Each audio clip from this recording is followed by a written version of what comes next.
I'm here with Bryan Stevenson. He's the founder of the Equal Justice Initiative, and I always want to say ministries because it feels like a ministry. Both lawyer, plausibly living saint, and I feel so lucky that we're doing this today. Well, thank you so much for doing this. Well, thank you. I'm thrilled to be here. Sometimes when I hear about people's account of vocation, they find their life's work maybe because of like supernatural gifting. They just happen to be excellent at something and then it pulls them in. Or maybe there's a moment of undoing and then something crystallizes. And it seems like you were called into this vocation almost by a song. No, I think that's right. I mean, I grew up in a community where most of the adults hadn't gone to high school, let alone gone to college, and it was this powerful intervention by lawyers into our community that made that community open up the public schools to black kids, because when my dad was a teenager, black kids couldn't go to the public schools, and there were no high schools for black kids, and so the expectation even of high school wasn't something I could see or touch. But I went to high school, and I think we were just so kind of energetic and excited to take it all in, and we played sports and we did music. And I went to college with that same kind of energy and that same kind of curiosity, and I was really focused on the now and not on the later. I was a philosophy major, and it was in my senior year that somebody came up to me and said, now you know nobody's going to pay you to philosophize when you graduate from college. And it kind of hit me hard because I hadn't really thought about it. Yeah. And I knew a lot of people were continuing education. I loved school, so I said, well, I'll do that. And I started looking into graduate programs in history or English or political science. And much to my dismay, I realized that to get admitted to graduate programs in history, English, or political science, you have to know something about history, English, or political science, which I didn't really feel like I did. And I kept looking, and to be honest, that's really how I found my way to law school, because it was clear to me, you don't need to know anything to go to law school. And I ended up at Harvard Law School with that mindset, but I knew I wanted to do something about inequality and injustice and the poor and racial bigotry. And I was really frustrated because it didn't seem like anybody was talking about that. I was not well informed. I'd never met a lawyer before I got to Harvard Law School. Wow. But I had these aspirations, and after the first year I was so disillusioned I actually left, and I went to the School of Government to pursue a degree in public policy because I thought that would be more fulfilling. And I remember the day 2 months into that program when I woke up and I looked in the mirror and I thought, wow, I'm even more miserable here than I was at the law school. And it seemed as if they were teaching us to maximize benefits and minimize costs. But it didn't matter whose benefits got maximized and whose costs got minimized. And I found that alienating. Went back to the law school and then took this course that did send me to the Deep South, and eventually led me to a place that I felt very intimidated by, death row in Georgia. And I was just supposed to tell someone that they weren't at risk of execution anytime in the next year. And I was so nervous and so overwhelmed when they finally brought this condemned man into the room. I remember he was burdened with chains. He had handcuffs on his wrists. He had a chain around his waist, shackles on his ankles. And I just was overwhelmed by the visual of it. And when they had him unchained, I forgot everything, and I just started apologizing. So I'm so sorry, I'm just a law student. I don't know anything about the death penalty. I don't know anything about criminal procedure, or appellate procedure, or civil procedure. And then I remembered, I said, but I am here to tell you that you're not at risk of execution anytime in the next year. And that's when this man grabbed my hand and he said, wait, say that again. I said, you're not at risk of execution anytime in the next year. And the man said, wait, say that again. And I said, you're not at risk of execution anytime in the next year. And that's when this man hugged me and said, thank you. He said, you're the first person I've met in the 2 years I've been on death row who's not a death row prisoner or a death row guard. He said, because of you, I'm going to see my wife, I'm going to see my kids. I've been talking to them on the phone, but I haven't let them come and visit because I was afraid they'd show up and I'd have an execution date, and I didn't want them to have to deal with that. And it really blew me away that just being in that place, I could have an impact on the quality of someone's life, even though I didn't know very much. And it just seemed like a special place where I felt for the first time like being in the legal profession might empower me to do something. And then we started talking, Turned out we were exactly the same age, had the same birthday, same month, same day, same year. Wow. And 1 hour turned into 2 hours, 2 hours turned into 3 hours, and I was only supposed to be there for an hour. But I just kept talking, and we were just lost in conversation. And then the guards came in after 3 hours, angry that I hadn't ended the visit when I was supposed to. And they took it out on this man, threw him against the wall, pulled his arms back, put the handcuffs on his wrists tightly, wrapped the chain around his waist violently, put the shackles on his ankles. And I remember begging them to be gentler, saying, look, it's my fault, it's not his fault, he didn't do anything wrong. And they were shoving him toward the door, and I just felt so terribly. And then I remember how he planted his feet when he got in front of the door. And when they shoved him, he didn't move. And then he turned around to me and he said, Bryan, don't worry about this. You just come back. And that's when he closed his eyes and began to sing a hymn. And he started singing, I'm pressing on the upward way. New heights I'm gaining every day, still praying as I'm onward bound. And then he said, Lord, plant my feet on higher ground. And it was just a moment of clarity. Even the guard stopped. And then they recovered and started pushing him down the hallway, and you could hear the chains clanging, but you could hear this man singing about higher ground. And when I heard that man sing, that's when I knew I wanted to help condemned people get to higher ground. But I also knew that my journey to higher ground was tied to his journey. And I realized that if he doesn't get there, I don't get there. And it just changed everything. I went back to Harvard Law School. You couldn't get me out of the law school library. I needed to know everything. I was deep into understanding the jurisprudence necessary to help condemned prisoners, learning comedy and federalism and appellate procedure and habeas corpus, and all of these doctrines for me was something I had to do. And today, even some 35, almost 40 years later, I really do believe when people say, well, you know, if someone asks me, well, how have you helped people, or how, I tell them it's not because I've worked hard, it's not because I'm smart or anything like that. I really do believe it's because I heard a condemned man sing, and in that song understood things about the humanity of all of God's children, about the yearning and the need to be an agent of redemption and change and restoration and freedom for all people. And so it did. It came to me in a song. I think that's an absolutely fair characterization. Such a perfect... right, that word, vocation, from vocato, yes. right, to be called. Yes, you yes. are sung into purpose. Yeah, yeah. And I think we underestimate the things that we can hear that can summon us to places that we need to go. You know, one of the most formative people in my life was my grandmother, who was the daughter of people who were enslaved. And my family came from Caroline County, Virginia. And when I was a child, my grandmother took me there one time, and I remember she made me put on my best suit.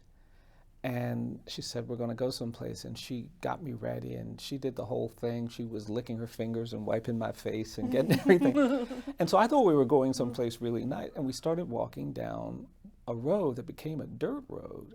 And then we started walking through a field, and I remember it being really confusing because we were dressed, but we're walking through a field. And then we got to this shack, and she stopped me. She said, we're going to go inside, and you're going to hear something. I said, okay. And we went inside, and the shack was empty, and I didn't hear anything. And I remember standing there watching my grandmother, waiting to hear something, and then I remember seeing my grandmother cry, and I'd never seen her cry before. And because she was crying, and I didn't hear what I was supposed to hear, I started crying. And then my grandmother took me outside, and I said, Mama, why were you crying? And she said, oh, don't worry about that. And then I said, Mama, I didn't hear anything. She said, oh, yes, you did. And I think I cried some more because I think I missed with it. And I forgot all about that until many years later when I was doing a paper in college, and I went to interview my grandmother, spent like 3 hours asking her all these questions. And at the end of it, she seemed frustrated with me. She said, you asked me all of those questions, but you didn't ask me about that time I took you to Bowling Green. And I just didn't remember it, honestly. I said, I'm sorry, was I supposed to ask you about that? She said, yes. I took you to a house, but I didn't tell you what that house was. It was a shack, but I didn't explain what it was. And then I said, well, what was it? She said, I took you to the shack where my father was born and when in slavery. And when I was a little girl, he used to take me there all the time, and he'd say, sit here, Victoria, and just listen and see what you can hear. And I was moved by it, but I didn't fully appreciate it, really even until many, many years later. We started doing work on slavery. We started doing work on lynching. We started to build these sites in Montgomery. And I remember being overwhelmed one day, and I go down to the Alabama River, which is like 100 meters from my office. Sometimes I just sit there, and because I'd been doing this research, I knew that the river was the place where thousands of enslaved people were brought by boat. Yeah. And I was sitting there, and I started thinking about my grandmother, and I started thinking about that story she told me. And then all of a sudden it did, for the first time, seem like I could hear the sounds of the enslaved being trafficked. And we'd been doing so much work about lynching, and I started imagining what it would sound like to be surrounded by such hatred and bigotry. And I, started thinking about growing up at the end of Jim Crow and hearing parents and adults make those sounds of indignation because they'd see these signs that said white and colored, and the dehumanizing and humiliating architecture that they lived through. Yeah. And then I thought about the sounds I hear when I go into prisons, which can be just so rooted in grief and suffering. And I was kind of hearing that. And then all of a sudden the sounds began to evolve. It wasn't just the sounds of people enslaved and lynched and segregated and in prison, expressing their grief and their pain and their suffering. It was also the sound of people who were committed to struggle, committed to survive, committed to find a way, passing on something to people like me, to their children and grandchildren and great-grandchildren. And it felt like another calling. And it really has animated the work we've done in Montgomery to create these cultural sites. Oh, that's beautiful. Yeah. There's a metaphor you might really like then. It was in a book I read recently. Yeah. It was Jeremy Begbie, and he was talking, when you are describing the beautiful sonar connectedness where one person's humanity then becomes your humanity, and then the truth rings through you both. He was describing, Jeremy Begbie is like an amazing musician, but he's also a theologian. And he was saying, well, we always use these spatial relationships for people and the way we relate, more of me, less of you, or of God. And if we imagine a sonar metaphor, there is then we're all less like objects displacing one another, and then more like tuning forks, where one, like a note rings, and then you feel the truth of it. And sometimes when we're in the great joy of getting to learn other people's stories, my producer and best friend Jess and I always talk about flicking the cord, where you feel it ring, and we're like, does it pass that test? And absolutely. I love that the endless ring then of other people's pain, and then what it requires of us. I think we're surrounded by so many opportunities to hear the things we need to hear, to see the things we need to see, to feel the things we need to feel, even in places where we don't expect them, like on death row, or at an empty river, or an abandoned dwelling that was inhabited by enslaved people. And I feel like I've been really fortunate, blessed, that people and places have at times been spaces where I can find truth and encouragement and knowledge and peace. Your reasons too for choosing Alabama after law school, it made me think of when, as a historian, I love maps, and I love maps of empires, because when you see moments of disruption and revolution, you can always, there'll be like a flare, and it's almost like it proves, it shows to you like a crack in the world, and where, especially in almost like tectonic plates, that the failure of an ideal shows you like the brokenness in a way that you could never see if you were, in the middle of Rome. And it sounds like you chose if you were going to like lay out a map of the inequality that you were about to sort of see all the layers of in the justice system, you could spatially pinpoint Alabama. You know, it's a really interesting way to think about it, because I think you're absolutely right. And I didn't even fully appreciate it. I mean, I knew that in the late 1980s, there were no public defenders in Alabama, that people were literally dying for legal assistance. In 1989, a quarter of the executions in the United States took place in Alabama, and there were no institutional resources. And so I knew that something had to be done. I'd been, you know, working for 3 or 4 years, and so I said, I'll go. But as I continued to work there, this consciousness about the map, about the centrality of that space, as part of this larger story of injustice and inequality and oppression and abuse, it became clearer and clearer and clearer to me. And I do think there is a story there that has informed, you know, the work that we continue to do. Most people don't really appreciate that the domestic slave trade, which shaped the American South in the 19th century, was different than the transatlantic slave trade, the abducting of Africans and putting them on boats and trafficking them across the sea. There was a port in Charleston, but most of those people were trafficked to the north or the mid-Atlantic. It's only at the end of the 19th century that we see this movement of enslaved people from the mid-Atlantic states in the north to the deep south. I mean, states like Alabama weren't states until 1820. Mississippi, these were all jurisdictions that didn't even have status until the 19th century. And Louisiana, Alabama, Mississippi, and Tennessee and Arkansas had rich, fertile land, and these white landowners came into this region and they needed enslaved. So hundreds of thousands of people were trafficked to the deep south, and Montgomery became one of those hubs. You know, the slave population of Alabama went from 40,000 in 1820 to 400,000 in 1860. That's a huge increase in a span of 40 years. And so they were all coming into this space literally down the street from my office.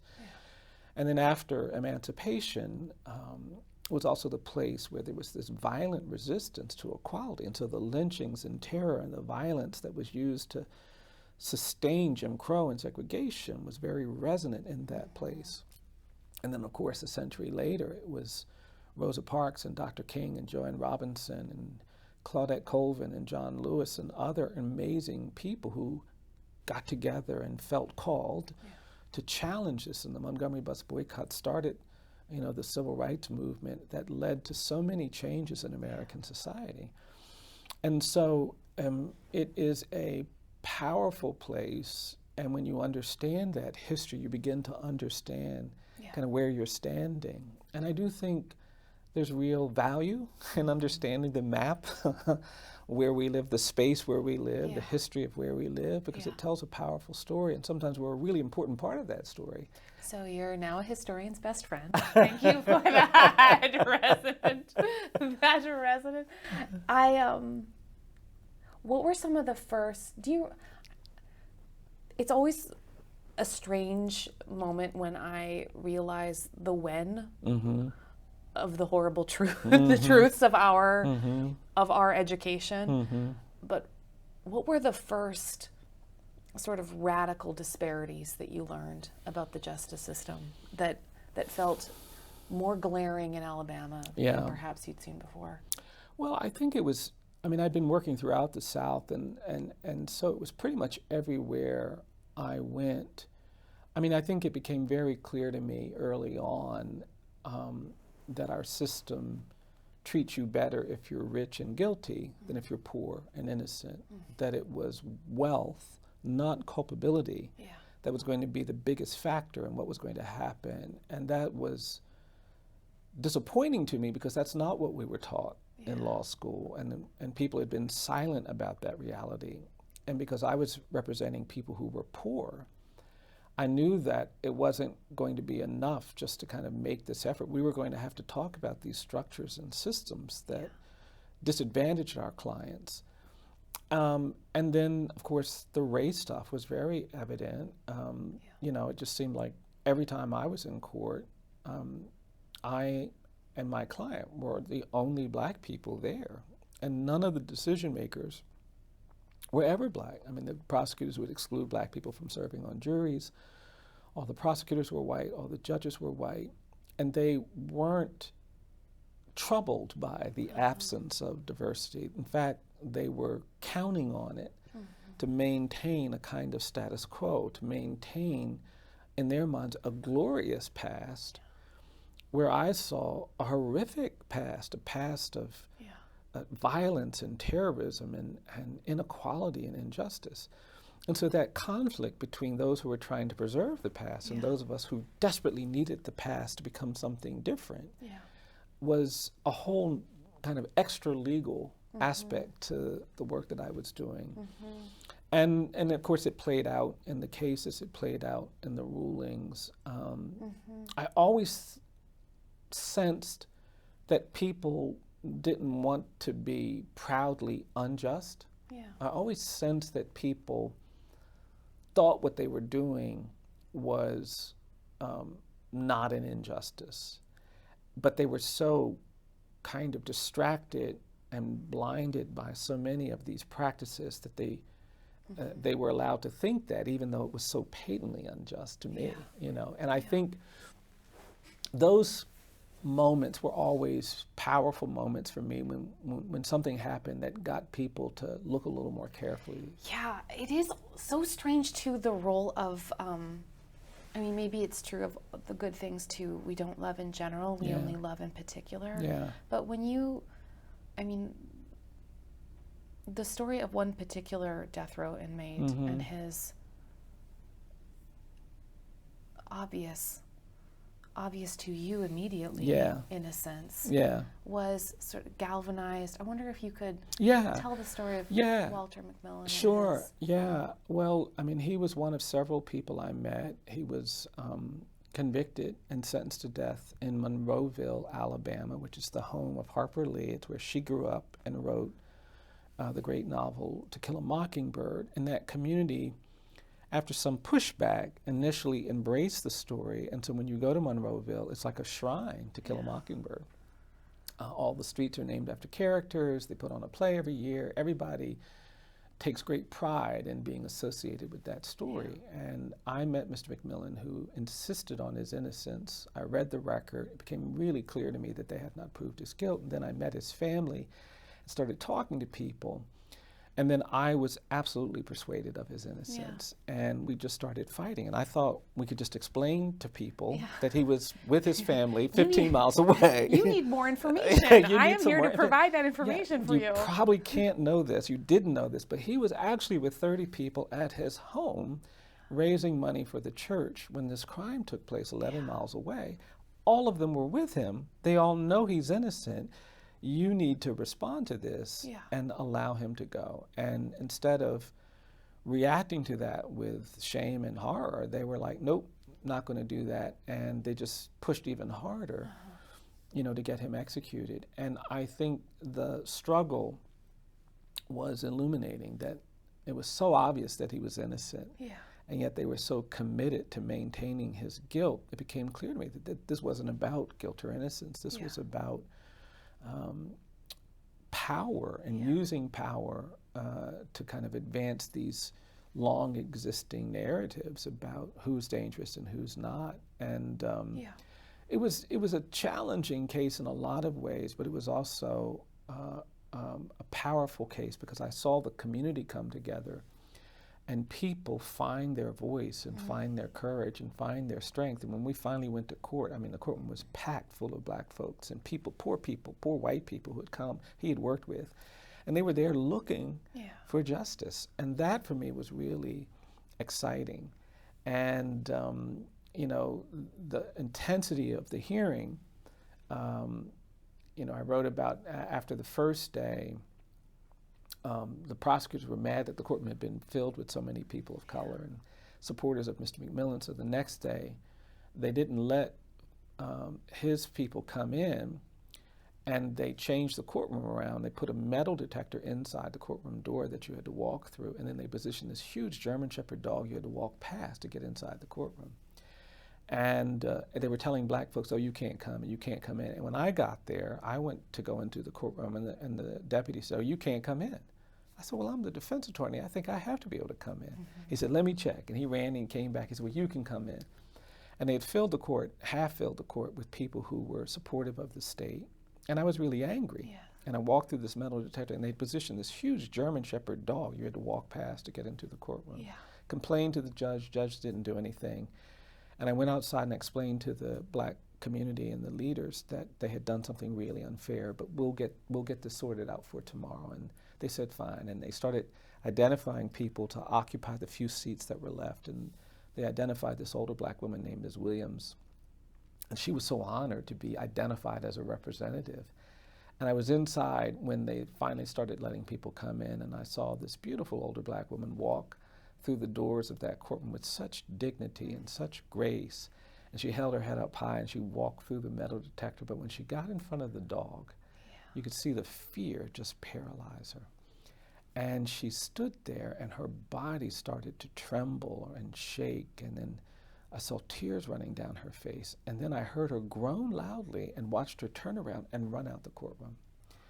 Other people came inside. We had a good day in court. I'd sort of forgotten about her until I was walking to my car that evening. And when I was walking outside, she was sitting outside, and she came over when she saw me. She says, Mr. Stevenson, I feel so bad. I said, oh, Ms. Williams, don't you worry about what they did. She says, no.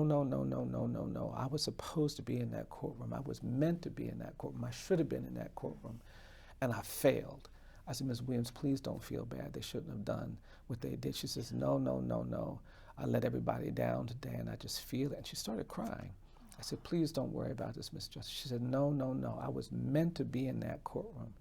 She said, but when I saw that dog, all I could think about were those protests where they put those dogs on us. I thought about Selma in 1965. And she walked away with just tears running down her face. I felt terribly. Her sister told me the next morning that when she got home, she didn't talk to anybody, she didn't say anything, but they could hear her praying all night long. And she was praying, Lord, I can't be scared of no dog. And the next morning she called the ministers and said she wanted another chance to be a representative. And on the trip from the house to the courthouse, her sister said she kept saying, I ain't scared of no dog, I ain't scared of no dog. And I was inside the courtroom the next day when they opened the door, and there was Ms. Williams. And you could hear her saying audibly, I ain't scared of no dog. And she walked through the door, and she walked through the metal detector, and she walked up to that dog, and she said, I ain't scared of no dog. And she walked past the dog and sat down on the front row of the courtroom, and she looked at me. She said, Mr. Stevenson, I'm here. I said, Ms. Williams, it's good to see you. And then I started working on my papers, and then a few minutes later she said, no, Mr. Stevenson, you didn't hear me. She said, I'm here. And I looked, I said, no, I do see you. I'm glad to see you here. And the judge walked in, and everybody stood up when the judge walked in, and then everybody sat back down. And I noticed that people were staring, and I turned around, and Ms. Williams was still standing.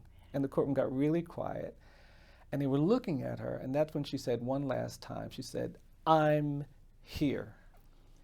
And it became clear to me then she wasn't just saying I'm physically present. What she was saying is I may be old, I may be poor, I may be black, but I've got this vision of justice that compels me to stand up to injustice. And I really have come to believe that sometimes the two most important words we can articulate when we're trying to minister, when we're trying to help, when we're trying to serve, when we're trying to be a friend, when we're trying to do something hard and difficult, the two most challenging but sometimes the most important words are I'm here. And it is that expression of presence in places that are difficult and challenging that represents something so much more powerful than a lot of the other words that we can say. You don't always have the answers, you don't always have the skills, you don't always have the knowledge that you'd like to have, but if you have the willingness to be present, it's amazing what you can do. The courage of like witness. Yes, that indeed. Co-suffering. Yes, exactly. Where like I will put my toes, curl them around the edge. Yeah, that's and right. I will stare it down with you. Yeah, that's right. That is an intense. Yes. I love, and that is it is a beautiful thing to be near. Yes, indeed. You're like, and indeed. you are here. Exactly. Thank you. Yeah, absolutely. There's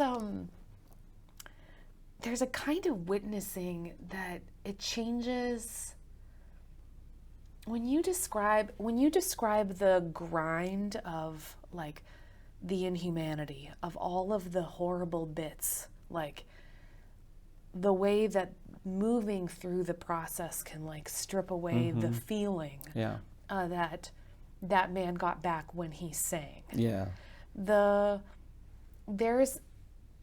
I think the thing that surprises me so much is when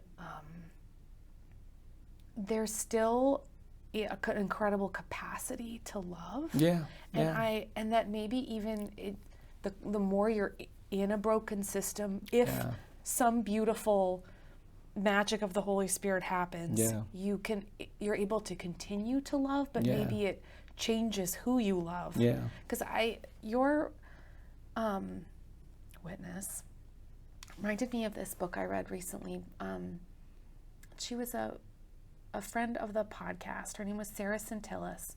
She wrote this beautiful book called Stranger Care, right? That legal, I think, term, of course, where you can raise a child that is not your blood. Yeah. And she was talking about the brokenness of the foster care system. Yeah. It's a lovely account. Yeah. But she was talking about the people thought that the miracle was that she was going to raise a child that wasn't hers. And when as she's moving through the horror of, just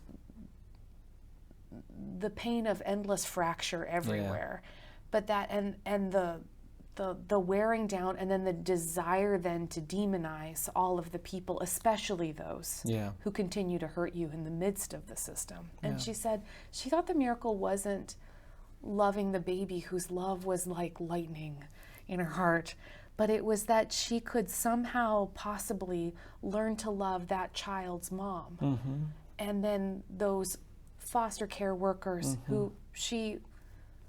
and those participating in systems that perpetuated brokenness. And I thought, when I read and see you, I think there is something about the transformation of then who we decide is worthy of our love that feels like it goes directly up against the experience of actually being in the system in the first place. Yeah, I think that's exactly right. I read a lot of Reinhold Niebuhr when I was a college student, and I used one of his quotes at the beginning of my book, and it's, justice is the instrument, but love is the motive.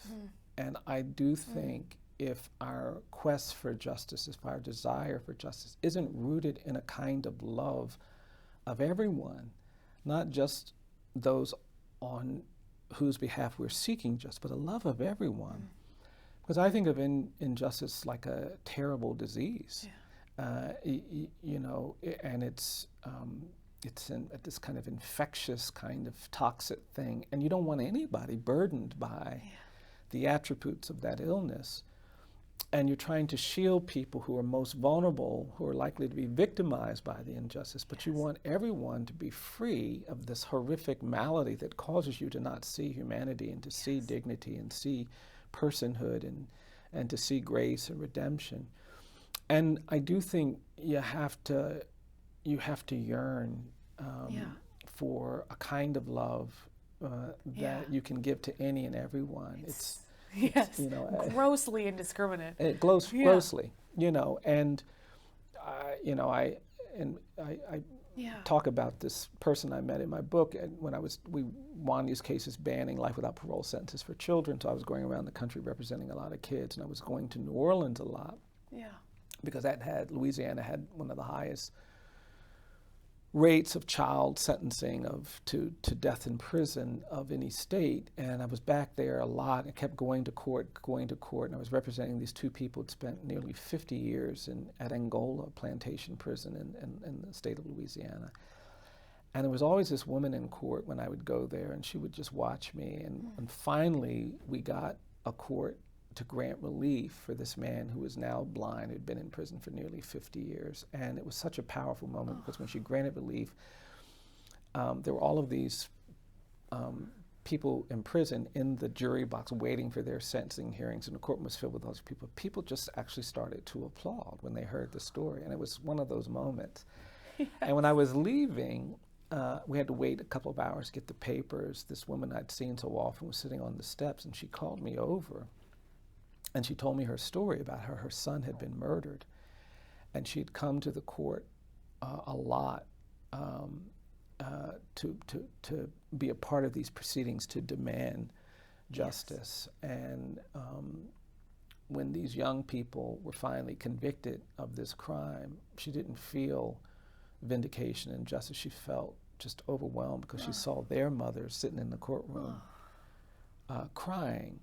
And she said she just felt compelled to go over to them and put her arm around them. And she said for the last, I don't know how many years, she said for years, I come to the courtroom and I look for people who are just suffering, whose hearts have been broken because they've lost somebody or because they're about to lose somebody who's going off to prisons. And we, you know. And then I just left. And Yes. I just scoot up next to them. Yeah, that's right. And my ministry is yes, the, that's right. is the That's leading kind. Exactly. And then she said to me, she says, I know what you are. It's always ominous. Yeah. And then she said, you're a stone catcher like I am. And we sat down next to each other and just started talking about, you know, the scripture where Jesus is confronted by those who are ready to condemn the woman who's been caught in adultery. Yeah. And they want to trick him, and they say, you know, tell us what to do. We're going to, the scriptures tell us we should cast stones and kill this woman. And of course we read that, you know, Jesus makes marks in the ground and then very, in a disruptive way says, you know, we'll let whoever of you is without sin cast the first stone.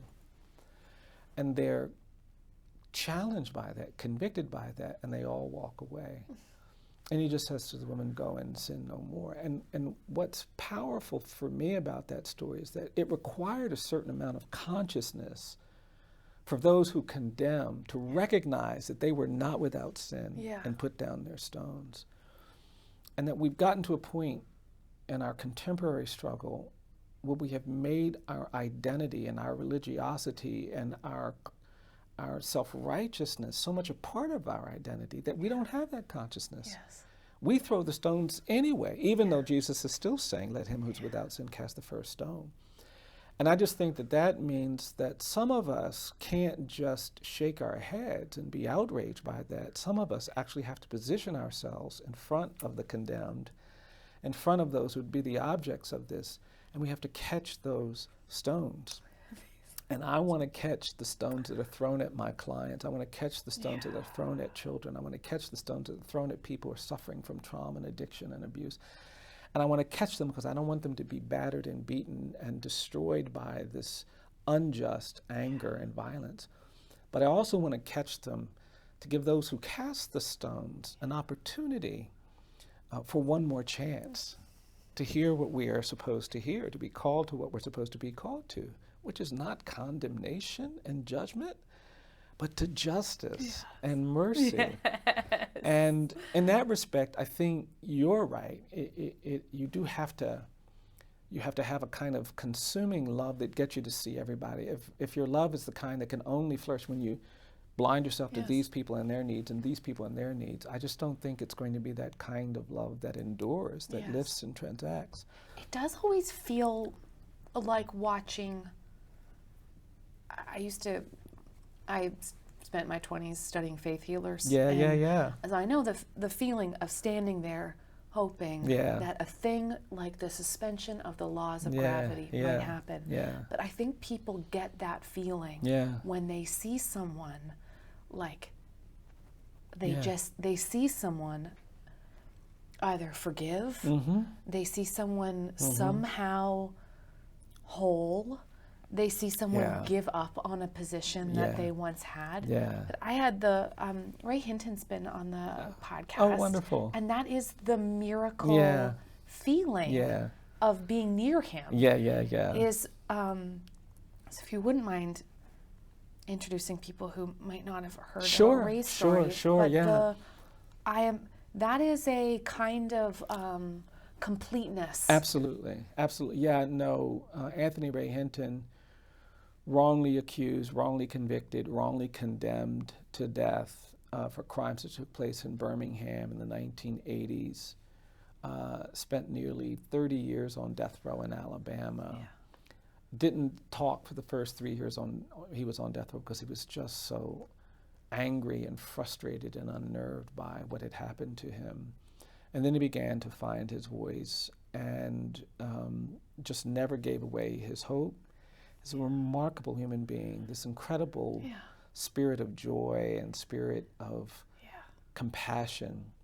And I had the great privilege of representing him, and for 16 years we fought, and we'd go back and forth, and it was a roller coaster. And sometimes, you know, we'd get an adverse ruling, and it was the hardest thing for me to call him up and say, Ray, I'm sorry, but the court ruled against us. And even in moments like that, he would often say, you need to take care of yourself. He wouldn't even comment on it. You need to go home and you need to do something nice, and just the kind of spirit he has. And we eventually prevailed and got the case overturned after going all the way to the U.S. Supreme Court. And I remember talking with him on the morning of his release, because he had to be released in the jail. It said, we're going to release him at 9 a.m. Now, I was there at 7:30. I said, let's go. You know, I didn't want him to.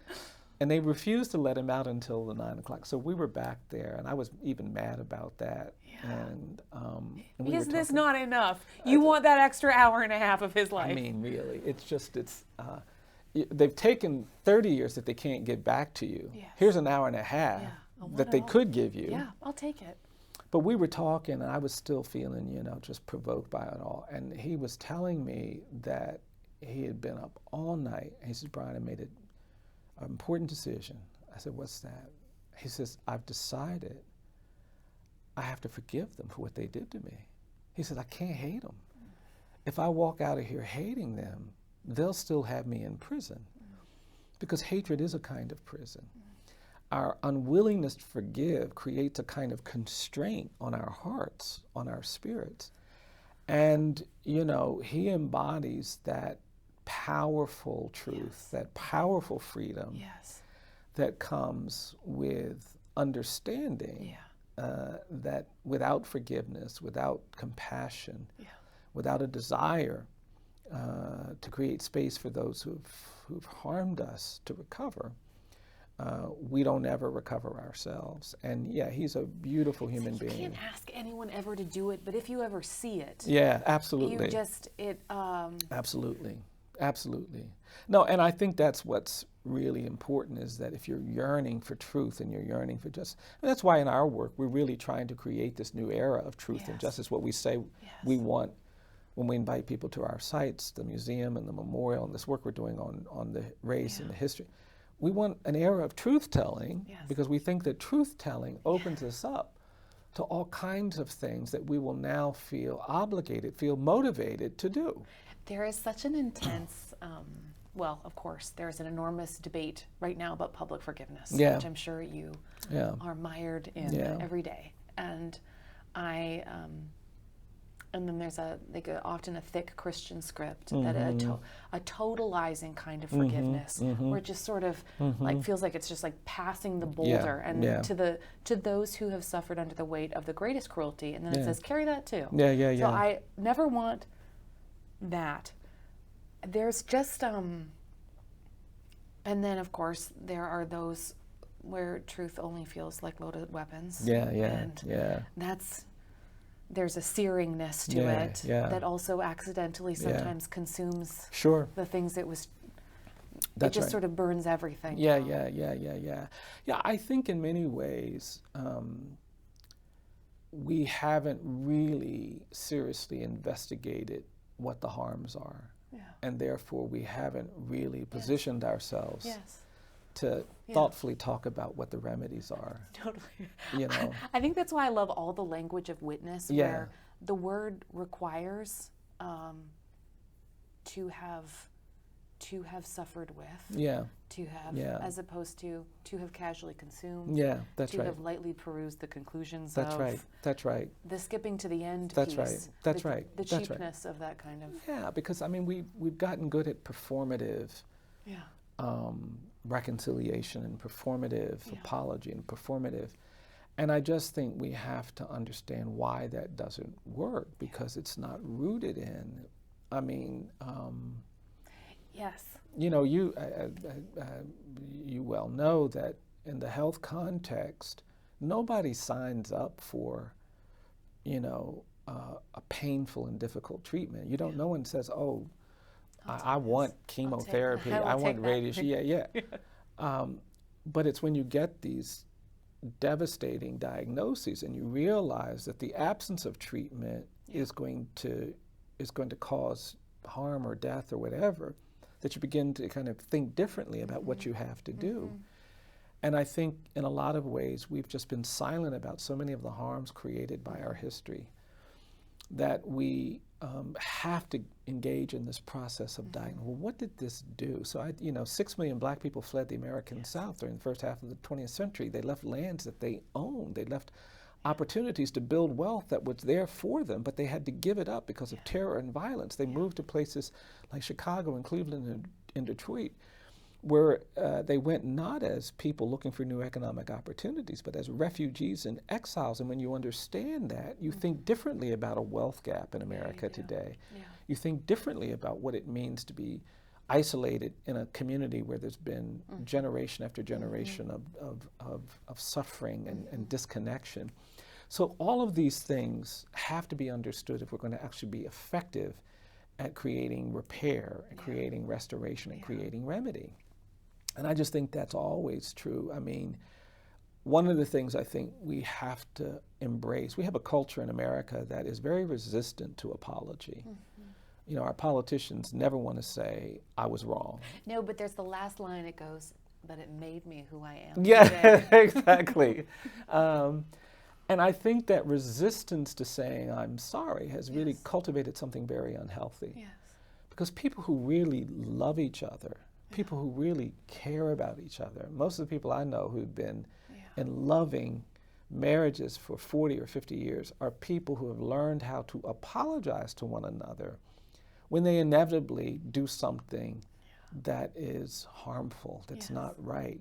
And it's that capacity to apologize, to address the harm, that sustains the love. It's not, oh, my love is so great that I will never make a mistake. Couldn't possibly say anything that harms or offends or do anything.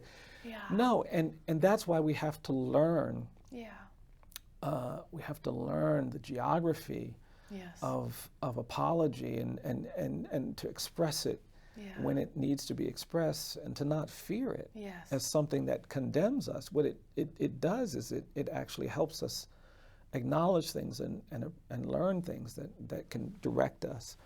But it's very foreign in our society.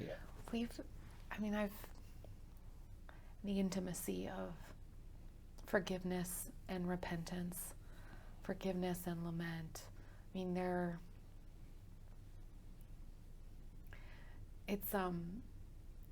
so I study the history of positive thinking. Yeah. And Americans, of course, pioneered it and perfected yes. it. So you can even hear it in an interview where you say something hard, but then your voice has to go up.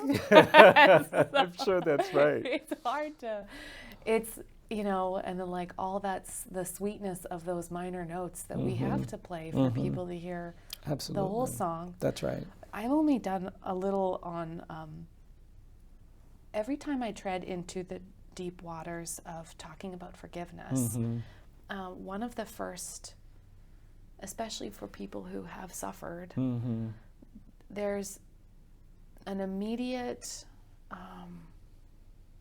desire to know if people really deserved it. And the deserve language is such a, like, let me pre-know. And it made me think of this conversation I had one time with this man named Philip Yancey. And he wrote a lovely memoir. It's a beautiful title, Where the Light Fell. And and he wrote his whole life about grace because, and the thing he hadn't told was that his family had been consumed by unforgiveness. Like, each person in hope, in desperation, sort of cannibalizing the other, right? And tells the story of his grandfather who had done terrible things. And in the delusion and confusion of his final year on earth, had imagined that his daughter had finally forgiven him at last, and clutched his granddaughter instead, and tears are streaming down his face, and he said, "You've come back to me at last." And he writes, he was hallucinating grace. Yeah. And like, when I read this story, I was struggling with the questions because I knew I couldn't say, well, this man deserves to be. Yeah.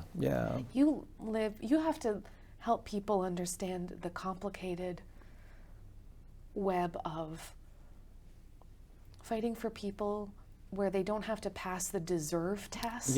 Yes. I mean, I think it's such an important frame, at least for me. You know, the biblical injunction that the prophet Micah says is, you know, God requires of us that we do justice and we love mercy and we walk humbly. And there's no deserve language. It doesn't say do justice for those who deserve justice, love mercy for those who deserve. It's do justice, love mercy, period. Love mercy, period. And then walk humbly. And the humbly thing is important too, and people skip over that sometimes because in many ways the thing that gets in the way of doing justice and loving mercy is sometimes it's pride, it's this fear of what it means to be someone who is just when anger and indignation seems like it's more appropriate, it's merciful when vengeance and retribution seems more appropriate. And that's where the humility of appreciating that we're all capable of harming and healing, we're all capable of offending and being offended is so important. Yes. But yes, I think mercy isn't really mercy until we give it to the undeserving. Forgiveness isn't really forgiveness if it's not surrounded by some objective assessment that this is undeserved. Because otherwise you're just giving someone what they are due. It's not even really getting your taxes done. You're getting Everyone your taxes gets what they deserve, and the formula has been That's done. exactly right. And I think what's powerful in the writings of people like Mr. Yancey and so many of the other folks is that they explore the multiple ways in which those who suffer, I mean, when you suffer a lot, it can distort your capacity to be generous, to be kind, to become, because you're so weighed down by the injury, by the harm, by the pain that you're dealing with. We expect grace and tenderness from those who suffer when in fact we should expect less. And so when you find a way despite all of that, to express something that sounds like compassion, that sounds like, I went to Africa for the first time not that long ago, and I was supposed to be in Abuja in Nigeria, and I missed my connection in Lagos. And they had this young lawyer meet me. It was like midnight. And they said, oh, he's going to take care of you and get you to the airport tomorrow morning. A young lawyer, beautiful young man. He was just so enthusiastic. And he says, oh, I'm so honored. I'm going to take you all around. And I was really tired. I said, well, okay. And he took me through the streets of Lagos, and we were out, and he was telling everybody, this is a lawyer from America. And these women were coming out, and they were trying to sell me shea butter because they didn't think I had what I needed in America. And they were bringing out all of these people, and he showed me the law. We were going everywhere, and I finally said, oh man, this is so wonderful, but I'm really tired, and I've got to give a speech tomorrow morning up there. And he finally said, okay, I have one more place to take you. And we went down to the coast, and it was this kind of not very impressive, a lot of, American, I remember Pizza Hut and all these kinds of fast food places, and the rocks, concrete boulders.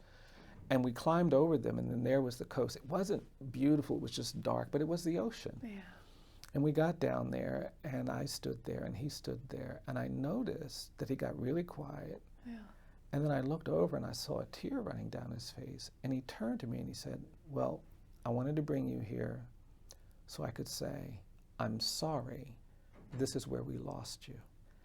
And for the first time I realized I was standing on the other side of the Atlantic Ocean in a place of my ancestors, reckoning with the fact that I'd been stolen.